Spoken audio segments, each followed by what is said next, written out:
Aku berhijab. Nggak usah disautin, Mas. Setiap saya nanya jajaran filmmaker dari film Pantaskah Aku Berhijab, silakan boleh disiapkan alat rekamnya teman-teman media. Yang pertama kita sambut, ini dia produser kita, Mas Denny Saputra. Selanjutnya sutradara Rahandra Dairatu.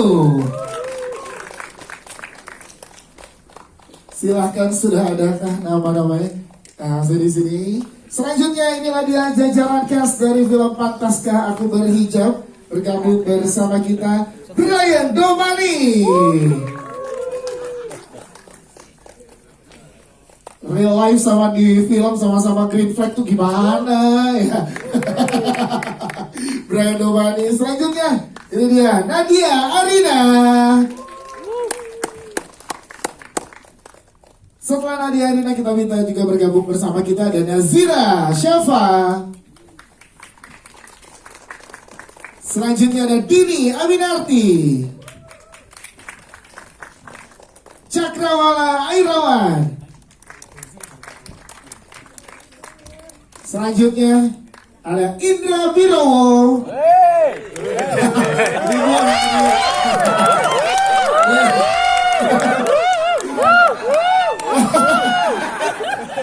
Ayo aku siapa yang mau yang bapak di kampung nih. Selanjutnya ada Teh Tiga Priyatna Kusuma. Dan juga punya Najla. Dan juga Askia Mahira. Bapaknya kabur.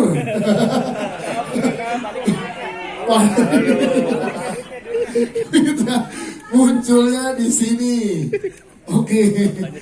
Iya.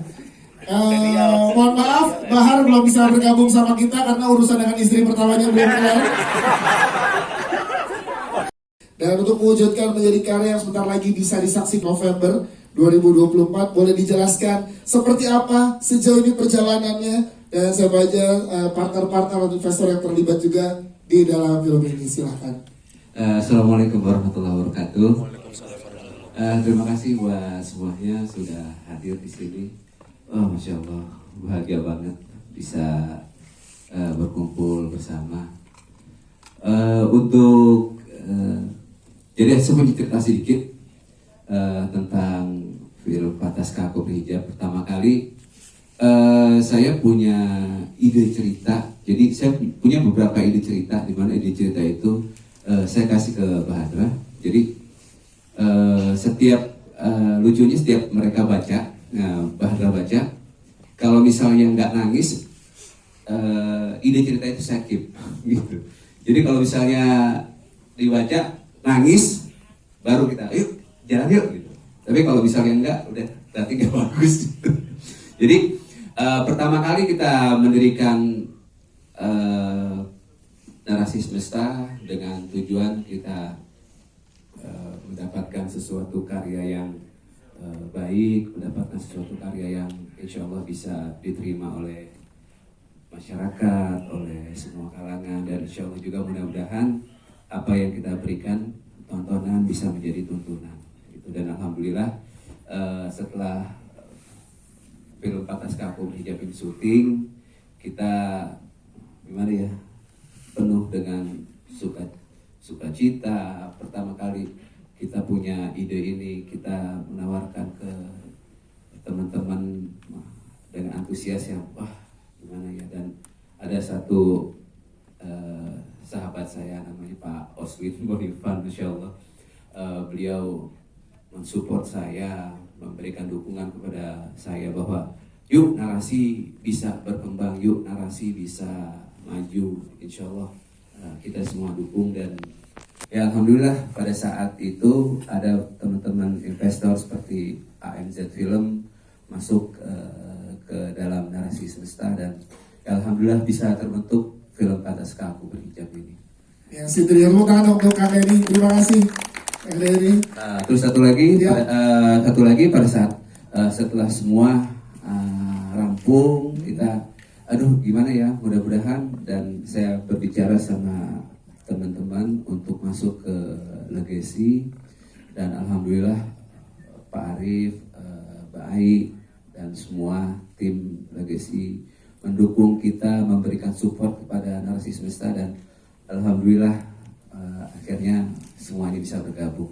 Saya kasih itu Mas Gies. Itu dia, terima kasih Kak Benny. Jadi di belakang sudah mendapatkan banyak dukungan, dan hari ini pun teman-teman media yang datang siap mendukung, dan tanggal 21 November siap didukung oleh seluruh penonton di Indonesia. Yes, kita ke sutradara kita. Bung Hadrani, menariknya di sini kan ceritanya perjalanan. Boleh tepuk tangan dulu, silakan. Di sini kan perjalanan tentang Sofi, perjalanan kisah hidup yang mendapatkan banyak tantangan, banyak cobaan, dan tentang penerimaan diri. Sebenarnya pesan apa sih yang pengen disampaikan kepada teman-teman penonton nanti? Pengennya tuh nanti penonton setelah pulang nonton Pantas Kaku Berijab tuh apa yang dibawa Badra? Silakan. Assalamualaikum warahmatullahi wabarakatuh. Sore semuanya, teman-teman media, terima kasih sudah hadir, sudah menonton film kami. Film Pantas Kaku Berhijab memang cukup personal buat saya pribadi, gitu. Dari judulnya pun sudah menceritakan banyak hal, gitu. Jadi memang secara premis film ini tentang perjalanan seseorang berdamai dengan dirinya sendiri, dengan ketidaksempurnaan hidup yang ia alami, baik itu di keluarga, di percintaan, di karir, gitu. Jadi semua, nggak ada hidup yang sempurna, gitu. Hidup pasti berjalan selalu tidak sempurna, tapi gimana kita ikhlas nerima perjalanan itu, gitu, berdamai buat ngelanjutin hidup kita, dan kita bisa bilang sama diri kita bahwa kita pantas buat bahagia, kita pantas buat melangkah lebih maju lagi, kita pantas untuk menjadi orang yang lebih baik bersama orang yang terbaik yang ada di samping kita, gitu. Salah satunya juga kita juga merasa pantas di mata Allah, gitu. Terima kasih. Ya, sebenarnya adalah di sini kalau kita lihat secara romansnya antara Sofi dan Aksa, pengennya yang ditonjolkan apa kalau dari hubungan antara Sofi dan Aksa, Warna? Silakan. Jadi memang perjalanan Aksa dan Sofi dari awal kita memang sudah mengemas bahwa ini penggambaran tentang the real teman hidup. Kita kan taunya cuma mungkin orang yang kita cintain aja, gitu. Kita jatuh cinta, kita terus habis itu pacaran, terus nikah, gitu. Tapi di sini tuh kita kasih lihat gimana proses dua manusia ini saling support satu sama lain dalam keadaan apapun, suka, duka, nerima semua keadaan, bahkan di versi terburuknya, di titik terendahnya, gitu, satu sama lain. Dan di situ kayaknya menjadi satu hal support system terbaik bagi pasangan untuk akhirnya ya inilah teman hidup yang kayak gini, yang belum sampai di akad pun mereka udah bisa nerima satu sama lain. Dan semoga memang, maksudnya kita semua di sini bisa nemuin teman hidup yang sebenarnya, gitu, bahwa ada kok, gitu, cinta sejati, orang yang support kita ada kok, asal kita mau buka mata dan kita mau buka diri kita untuk hal yang baik.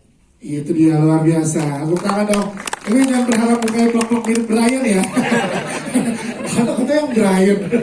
Gak apa-apa, Nesa sambil berdoanya semoga bisa menemukan Aksa di dalam hidup kita. Amin. Terima kasih Badra sebagai sutradara. Kita ke Sofi Nadia Arina, tepuk tangan dong. Wow, penampilan yang sangat luar biasa, dan dia Arina dengan lapisan-lapisan emosi sepanjang film kita dibawa ikut merasakan kesedihan yang dialami oleh Sofi. Siapa cewek-cewek tadi yang ikut merasakan kesedihannya? Tadi pas lagi adegan lahiran ada yang gitu juga. Ingat ya. Nah, ini gimana seorang Nadia Arina mendeskripsikan Sofi ke dalam peran karakter dan akhirnya bisa mendeliver tiap lapisan dari masalah ke masalah lainnya, sehingga penonton tadi sangat terbawa dengan Sofi yang kamu bawakan. Silakan. Assalamualaikum warahmatullahi wabarakatuh. Terima kasih teman-teman media sudah datang, sudah menyempatkan hadir, sudah nonton juga. Tadi menjawab pertanyaannya. Sebenarnya dari awal itu mungkin yang cukup berat untuk aku adalah Sofi sendiri ini kan sebenarnya umurnya early 20s gitu kan. Kayak 20, 21 ya Bu ya. Sedangkan aku masih 20-an sih. Tapi ya sudah tidak di umur itu gitu. Jadi emang ada pesan dari Bu Hadra, gimana ya caranya kita membuat karakter Sofi ini apapun yang diterima sama dia istilahnya, aksi reaksi yang dia berikan tuh memang anak pada umumnya gitu, anak pada umur 20-21. Mungkin itu sih yang awal-awal cukup ini gimana ya gitu loh. Emang gue cukup terlihat 20-21 gitu. Cuman alhamdulillah Bu Hadra juga selalu support, terus juga cast-cast yang lain juga ikut support. Dan sebelumnya kita juga ada proses reading, ada Bang Komar juga sebagai acting coach. Jadi emang kita udah bedah kira-kira umur 20-21 tuh aksi reaksinya untuk menghadapi masalah yang ini gimana dan yang ini gimana gitu sih. Untuk risetnya sendiri, karena kan tadi ada adegan-adegan yang cukup intens gitu, ada pendarahan, kemudian ada lahiran dan lain-lain, itu gimana risetnya dari seorang Nadia Arina? Yang pasti aku sempat ada nonton filmnya Vanessa Kirby, aku lupa judulnya apa. Itu tentang melahirkan juga. Ya kebetulan aku belum pernah melahirkan, jadi nggak tahu juga kayak gimana sih sebenarnya kira-kira rasa sakitnya seperti apa, lalu prosesnya seperti gimana. Cuman aku nonton filmnya Vanessa Kirby itu bagus banget. Dan juga nanya-nanya juga sih sama family friend yang memang sudah mengalami gitu. Yes, terus ke-build chemistry sama Brian seperti apa sampai tadi kita bisa ngeliat dari tatapannya Sofi tuh kayak pengen ngomong sesuatu tapi gimana gitu. Atau itu asumsi penonton aja ya kayak saya. Kayak, gitu. Gimana? Jadi lucunya aku ini kayaknya cast terakhir yang akhirnya di lock di film. Yang bergabung Yang bersama bergabung di film Pantas Aku Berijab. Oke. Apa yang terakhir? Jadi katanya teman-teman yang Aku sebelumnya tahu mau Brian tunggu. Bentar, Sa. yang Biarkan Sofi bicara, Sa. kandidat kan popcorn Gak usah. saham Exxon gue mau. Gue juga mau. Kandidat-kandidat sebelum aku yang memerankan Sofi ini itu tuh tidak ada yang berani menatap mata Brian Dongani. Betul. Setuju. Gitu. Segitunya loh. Ya. Meleleh. Meleleh katanya. Saya aja sampai sekarang belum berani atau betul. Dan Tika juga nggak berani tuh kan. Oke, terus. Maaf, kodam gue agak ini soalnya. Terus lagi ya. Jadi katanya kendalanya itu gitu. Nah nggak tahu sih chemistry gimana sih Bray sebenarnya. Ya gitu-gitu aja sih sebenarnya kita ngobrol-ngobrol aja segala macam. Sebenarnya kan pada akhirnya yang butuh chemistry. Halo semuanya, maaf, saya Brian. Brian Dongani bukan. Yang dibutuhkan chemistry kan bukan Nadia dan Brian ya. Yang dibutuhkan Aksa sama Sofi. Dan kan umurnya udah sangat berbeda, backgroundnya sangat berbeda, problemnya sangat berbeda. Dan Aksa sama Sofi kan udah berteman dari SMP ya? Yeah. SMP dan aku sama Nadia baru kenal setahun. Belum sampai dan baru ngobrol tuh baru berapa bulan. Jadi emang dibangun chemistry-nya bukan Nadia dan Brian tapi lebih ke Sofi dan Aksa. Dan itu dibantu banget sama teman-teman sini semua, Bu Hadra, Kak Denny juga. Jadi emosi ini semua tuh ikut campur dalam setiap karakter dan setiap hubungan antar karakter juga. Berarti kalau dari sudut pandang seorang Brian Dongani memandang Aksa tuh gimana sih ke romansnya antara Aksa dan Sofi gitu? Romance ya? Iya. Itu yang tadi aku sangat setuju sama apa yang Bu Hadra bilang. Ya. Teman hidup sesungguhnya. Karena mungkin di awal tuh dia nggak berpikir untuk menjadi bersama Sofi selamanya kan. Emang dia tulus pengen bantuin Sofi, emang sebalik juga sama, mereka emang nyaman. Tapi akhirnya dia mengerti perasaan itu. Mungkin awalnya seperti itu, tapi akhirnya kayak oke, aku harus menerima kalau benar aku ternyata cinta sama dia. Dan itu sih tulus. Makanya dia ada dialog juga, aku tetap mau sama kamu dengan atau tanpa pun status. ya menurut aku sedikit bodoh. Tapi karena mungkin aku nggak punya ketulusan atau keikhlasan seperti si Aksa, Ya. yang cintanya sangat-sangat benar-benar the core cinta untuk seseorang. Jadi bucin boleh ya. Bucin boleh, tapi Asalkan sama orang yang tepat. itu dia Brian Dovani. Terima kasih Brian Dovani. Selanjutnya kita geser ke Mbak Dini Aminarti sebagai ibu yang sangat luar biasa di sini. Ini kita boleh tahu dong ibu gimana cara masuk ke dalam karakter ibu yang mengurus 3 anak, ditinggal suami kawin terus. Sabar lah, sabar. Dan ini gimana saat menerima skrip ini dan siap dengan tanggung jawab yang sangat luar biasa di film ini, Mbak Dini? Silakan. Ya. Assalamualaikum warahmatullahi wabarakatuh. Terima kasih buat teman-teman. Gimana rasanya tadi udah nonton? Aku aja belum nonton loh. Mudah-mudahan film yang tadi udah ditonton benar-benar yang tadi Ade ini udah sampaikan, film ini menjadi tuntunan juga buat kita semua. Pertama kali ditawarin untuk main di film Bahadra, jujur ini pertama kali sih punya anak 3 dan udah gede gitu. Biasanya kalau syuting pasti anaknya masih kecil-kecil gitu.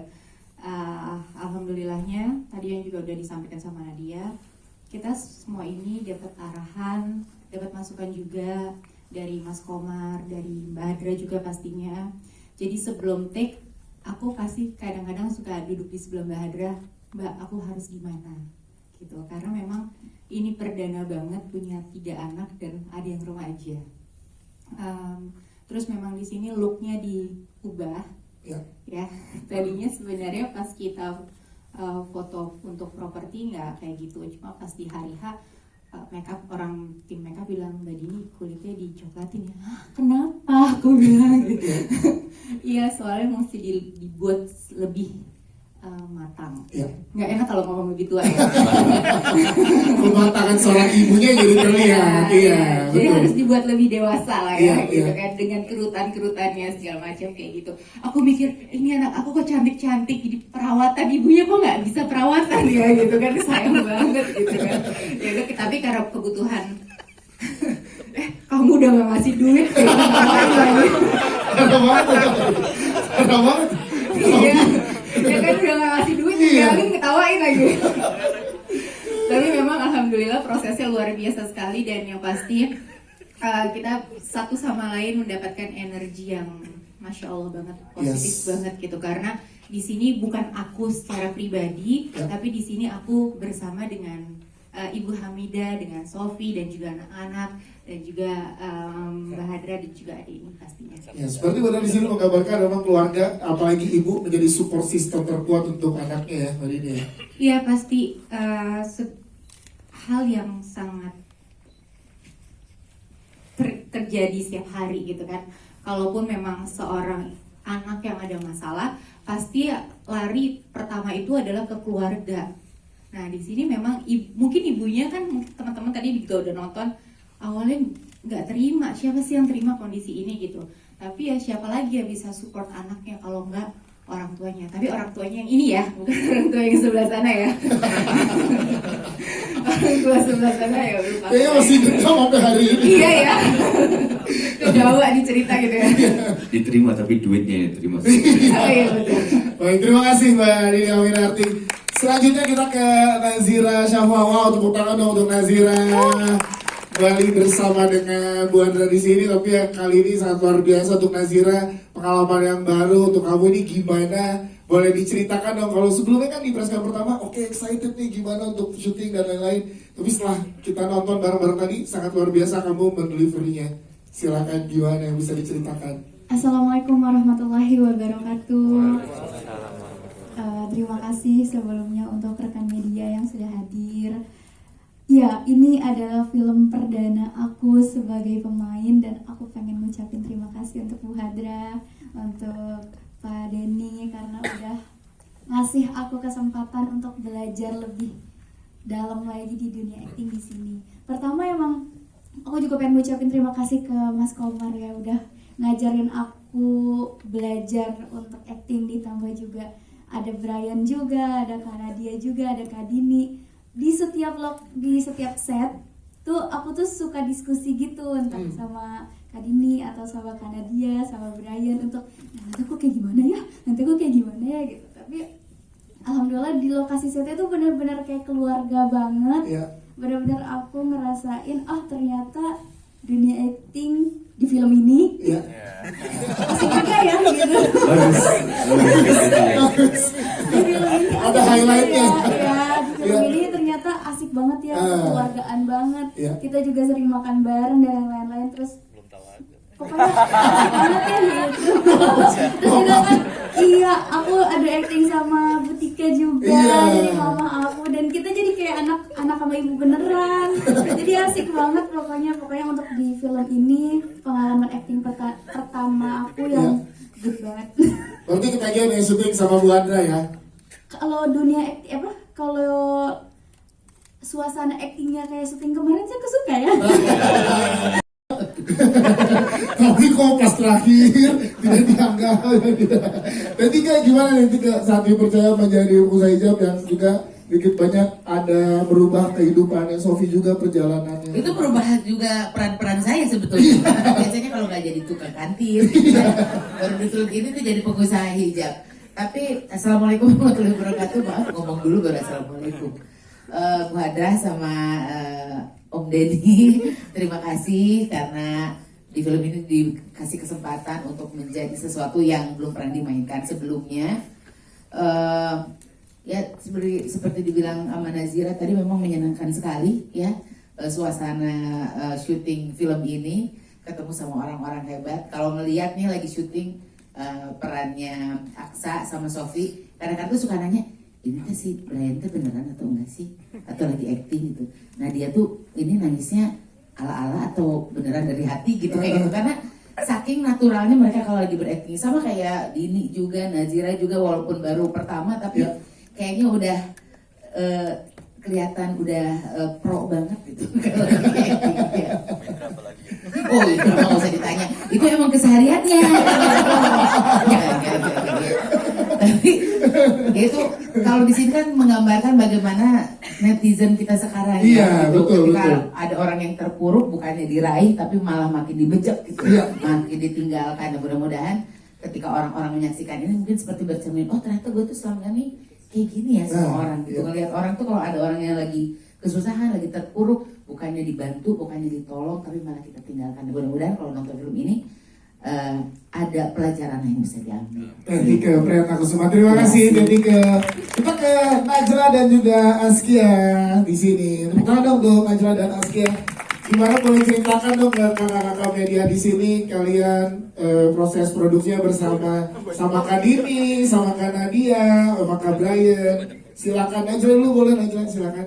Senang banget sih sebenarnya, soalnya juga Kak Sofi, Kak Aksa baik banget. Kayak benar-benar kakak sendiri. Iya kan, Askia? Askia gimana Askia? Sama sih kayak semua castle itu baik-baik banget. Makasih. Nggak ketemu meninggalkan. Ngobrol apa sama Kak Brian sama Kak Nadia? Biasanya kalau sama Kak Brian kita suka main Truth order. iya, Oh. habis terima dasar, pokoknya itu keseharian kita kalau di set. Jadi nggak bosan ya kalau bisa menyenangkan ya. Iya, Terus ngobrol sama sutradaranya Mbak Bu Andra gimana? Najla dan Askia. kalau sama Bu Hadra ngajarnya juga baik banget. Bagus. Askia mau nambahkan nggak? Kalau Askia gimana, kalau boleh diceritain sedikit ke teman-teman media proses syutingnya kalau kamu?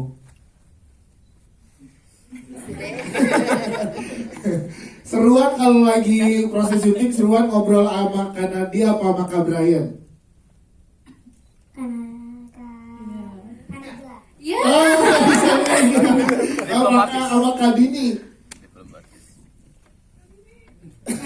Kak Najla, jadi tetap pilih kakaknya ya. Tepuk tangan dong untuk Najla dan juga Askia. Terima kasih. Kita ke Cakrawala. Coba tepuk tangan buat Guntur. Enggak. Enggak. Bisa ya? Bisa-bisanya. Netizen banget. Kenapa netizen sama Guntur? Nampil doang, kagak mau tanggung jawab. Enaknya doang. Jangan astaga sama itu. Sama aja. Cakra, lu gimana, boleh ceritain nggak saat dapat peran? Pas belajar strip, strip lagi ini nih gitu. Tantangannya apa untuk seorang Cakrawala? Silakan. Assalamualaikum, saya Cakrawala. Saya di sini berperan sebagai laki-laki paling baik di film ini. Terima kasih atas waktunya buat semuanya yang udah hadir. Tadi gimana responnya? Iya, terus tantangan kamu memerankan Gutur ini? Responnya ya gimana ya? Kayak respon orang sekarang, apaan sih tuh cowok? Nah itu yang saya rasakan waktu baca. Apaan sih dia orang gitu? Kalau tantangannya ya bagaimana menggali rasa ketidakmanusiawian tersebut karena akhirnya harus dikeluarkan ketika beradegan sih, karena maksudnya untuk jadi untungnya saya tidak pernah mengalami hal tersebut. Ya, jangan sampai ya. Jadi untuk menggalinya dapat energi rantau gitu. Iya. Dan kebetulan tadi kita udah berdua udah ngobrol, ini kan semua udah ditanya. Iya. Kenapa kita berdua di skit terakhir ya? Iya. Udah disisain ya gitu. Terima kasih Cakra. Sama dong. Oke, kita ke teman-teman media ya. Janganlah. Ini langsung tangan teman-teman Mas Indra Gunawan yang benar banget membawa dan mendelivery sebagai orang tua yang beli gitu. Tanpa karakter Om Indra nggak bakal jalan. Itu dia. Mas Indra gimana Ya. dong? Boleh ceritakan saat dapat peran? Yang pasti saya senang banget ya, karena ini Narasi Semesta kan baru jadi ya. Jadi pertama kali diajakin Denny untuk ikutan di sini, senang banget. Apalagi punya teman yang baru punya PH, Hadra juga udah kenal lama. Iya. Terus bikin PH kayak gini, mudah-mudahan filmnya sukses ya. Amin. Yang pertama ini, kalau jadi peran ini sih saya nggak berpikir banyak ya, kayaknya nggak susah jadi diri sendiri ya. Bisa. Dan sekarang saya sebenarnya ada pertanyaan, pantaskah saya jadi penjahat? Saya nggak tahu. Pantaskah jadi? Nanti kayaknya selanjutnya pantaskah saya jadi penjahat? Justru rumah tangga belum diceritain nanti gue. Karena ada dark side-nya. Sekarang saya nyesel banget saya menceraikan istri saya itu. Soalnya waktu syuting belaksak banget ya. Saya begitu belajar cantik banget gitu. Saya baru nyadar, oh ternyata cantik ya. Baru nyadar saya, beneran ini. Maaf ya, waktu itu saya kepincut sama yang lain. Cuma ya namanya kalau karakter sih senang-senang aja ya, walaupun jadi antagonis, protagonis sih menurut saya semua masing-masing ada kelebihan dan kekurangan ya, tapi senang banget ya. Ya mudah-mudahan maksudnya kalau ada karakter yang jahat berarti kan ada yang baik, jadi tetap aja ambil hikmahnya itulah. Terima kasih. Terima kasih. Terima kasih.